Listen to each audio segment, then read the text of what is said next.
We are back here on Carolina Women. Tanya, it's great to see you again. Good to see you. And we're talking about some interesting things here, correct, Erin? Personality. Well, personalities and emotions. Talk to us a little bit about what you're interested in for your clients.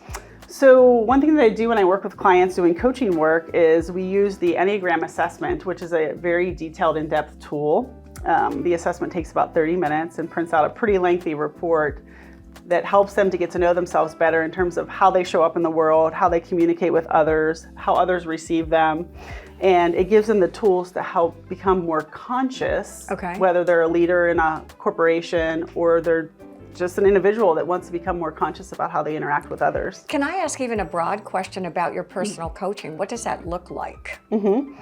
So typically, when someone reaches out to me, we do initial discovery call for 30 minutes to get to know each other, see what goals they have, and then I start with the assessment. So they take the assessment, and they get a pretty detailed report. So we work our way through that, getting to know themselves a little bit better, more in depth, and then we start to use some tools to help them work on some areas that they might want to work on. Do most of us know, because I'd be curious, do we know our personality types or do we know our strengths and the areas where we're more vulnerable? Do you think most of us do? I think most people do. And If it's been brought to our attention. Yeah, so let's say, if we're constantly having that conversation with our partner about something, yeah, and it triggers us. Typically, anything that triggers us is typically a part of our personality that when we're under stress or strain, it really comes to the surface, and it's really rooted in the past traumas and the experiences that we've had throughout our lifetime from childhood, which has created the beautiful person that we are today.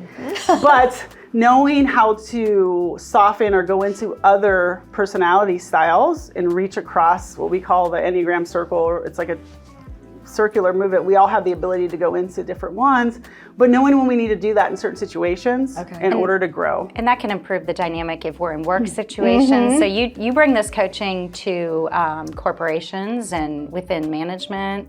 Yes, so I've worked with some government agencies here locally and then outside of South Carolina, working with the leaders to get them, to teach them the material pretty in depth, and then they assess their employees. And so as a leader, if I know that I have an employee that really needs positive praise and affirmations before I maybe give them a directive to get something done, I can adjust my communication style. what about even, you've got 5 kids. I would imagine as a parent, being able to adapt your communication style to each kid's pretty important. Yes. Yes. Yes. Speaking of a 12-year-old, preteen boy. Yeah. So, we're not really supposed to guess what people's personality styles are, but when you get to know the Enneagram and the 9 different personalities, you can start to pick up when you talk to people where they fall kind of on that spectrum, and then you can adjust your communication with them. And like a way with to your approach kids. them when they're makes sense. Yes. And it can really differ. I mean, you could have 20 kids and they're all going to be different personalities. Yes. Can you be a hybrid or a blend or an amalgamation of some different personality traits? So that's a good question.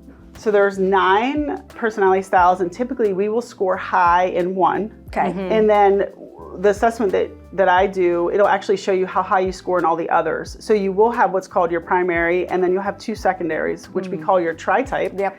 Yeah, so you can be a blend. You're typically a blend of 3, but you have the more dominant one that And sticks what we out. were talking about before we started was people can adapt to. I can know that I'm primarily this, and I can make some adjustments and shifts, and that's probably what a lot of your coaching's about. Yes. And then a part of the Enneagram tool is we also go into what we call our stress and strain line. So when I'm under stress, I want to move into a different personality style. So for me as an 8, which is more of a very direct person, like get stuff done, I need to move into more of a creative outlet when I'm feeling stressed and strained. So I really need to embrace that and know that about myself, because that's going to lower my stress and allow me to show up in a more conscious way. In our last 30 seconds or so, if I am this interested, could be good for dating. I love the Relationships. Actually, we could do a couples report. That's so if what you I'm get a feeling report, like. yes, and you had somebody else. I mean, little matchmaking. It combines. I'm going to go to you, I think. It combines the couple. We take each of your reports individually, and it combines to a couple report. I love this. So That's it shows really you cool. in all the dynamics of your relationship. Super helpful. So Yes. before you date, Communication. call Tanya. Where were you in 1998? Exactly. Yeah, so like no more horoscopes. This is much no more. more that. We're This going is much more science accurate. and evidence-based. Yeah. Tanya, Excellent. Holly, it's great to see all of you here on Carolina Women. Have a safe and wonderful week. Bye-bye now.